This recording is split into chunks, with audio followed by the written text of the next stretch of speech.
The Hollywood sun glinted off the gold plaque as Robert Englund, the man who gave us the nightmare we could never wake up from, stood proudly beside his brand new Hollywood Walk of Fame star. Applause filled the air, not the terrified screams he was used to hearing, but pure admiration. For decades, Robert Englund embodied one of the most chilling characters ever created, Freddy Krueger from A Nightmare on Elm Street. And now, Hollywood finally carved his name into its history, right where he always belonged. When Celebrity Info asked him how it felt to literally have his name cemented in Hollywood, Robert smiled humbly, almost as if he couldn't quite believe it himself. "You know, I never thought about awards and stuff," he began softly. "I was just grateful to be a working actor throughout the 70s, but I've spent so much time on this old street, through all the ups and downs of Hollywood. I love this town. I've lived in it, walked its streets, and carried its stories." His voice carried warmth, nostalgia, and just a hint of the darkness that made Freddy Krueger unforgettable. He reminisced about his early years, back when Hollywood was both magical and mysterious. "I lived up in the foothills off Franklin," Robert shared, "near the old Frank Lloyd Wright Jr. Batcave, you know, the one some people think was tied to the Black Dahlia murders. So yeah, I've been steeped in Hollywood lore all my life. It's fitting, almost poetic, that the man who gave us one of horror's most iconic villains spent his life surrounded by the legends and mysteries of Tinseltown." When Robert Englund first put on Freddy's hat and glove, he didn't just play a villain, he redefined what a villain could be. He slashed the Hollywood idea of what a villain is and what he could be. Freddy Krueger wasn't just a monster, he was witty, charismatic, terrifying, and impossible to forget. Robert turned him into something far greater than a slasher. He made him a cultural icon. To generations of movie fans, Freddy Krueger wasn't just another horror figure. He was the embodiment of their childhood fears. Lines like "Welcome to my nightmare" or "This is just a dream, he isn't real" became burned into pop culture. And for Robert Englund, seeing fans of all ages gather around him on the Walk of Fame was a full circle moment.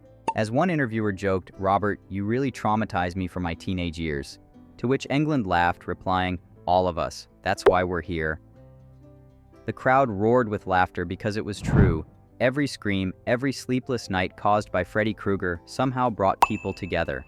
This moment wasn't just about a star on the ground. It was about honoring the decades of art, fear, and creativity Robert Englund poured into the horror genre. The question on everyone's mind was inevitable. Could we ever see Robert Englund return as Freddy Krueger again? He paused thoughtfully before answering. "I don't think so," he admitted. "But maybe they'll do an animated Freddy, you know, something dark, stylized, like a graphic novel. Maybe an animated series. That would be really fun to voice while I'm still around." The idea immediately caught attention. Fans have long speculated about new ways to bring Freddy back without losing the magic. That Englund brought to the character, an animated Freddy Krueger haunting our dreams through bold colors and eerie shadows, could be the perfect evolution for the franchise. And hearing Robert Englund lend his voice once more, that would be a horror lover's dream come true.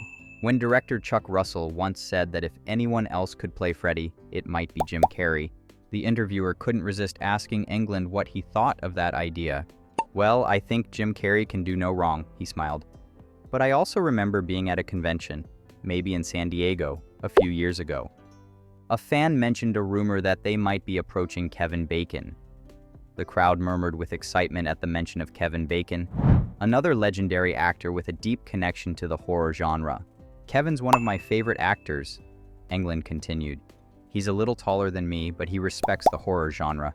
I thought it was a really good idea. I don't know if it was real or just a rumor, but I think he'd be interesting because he's so graceful. He'd bring a certain stylized movement that Freddy needs." And with that, the internet had a new debate to chew on. Could Kevin Bacon be the next Freddy Krueger? Fans have already started imagining it. Bacon's quiet intensity, his sharp expressions, and his physicality could make for a hauntingly good Freddy. And if there's one endorsement that matters most, it's from the original man behind the glove himself, Robert Englund. For Robert Englund, this honor isn't just another award, it's a lifetime of dedication finally recognized. He's seen Hollywood in all its forms, from the gritty golden age to the modern-day explosion of superhero movies and streaming platforms. But through it all, his name remains synonymous with the word fear. From the smoky backlots of old Los Angeles to the bright lights of his Walk of Fame ceremony, Robert Englund has carried the spirit of Hollywood horror with grace and humor, and as he stood there, surrounded by fans, flashing cameras, and fellow actors, you could see it in his eyes, a mixture of pride, disbelief, and nostalgia. "It's just a dream," he said, looking down at his star. "This collection of American popular culture, it's really something special." For the man who made our dreams a living nightmare, the moment couldn't have been more fitting. As fans continue to celebrate Robert Englund's contribution to cinema, one thing is certain: Freddy Krueger will never die. Through countless sequels, reboots, and Halloween costumes, the burned face, striped sweater, and razor glove remain a part of horror history,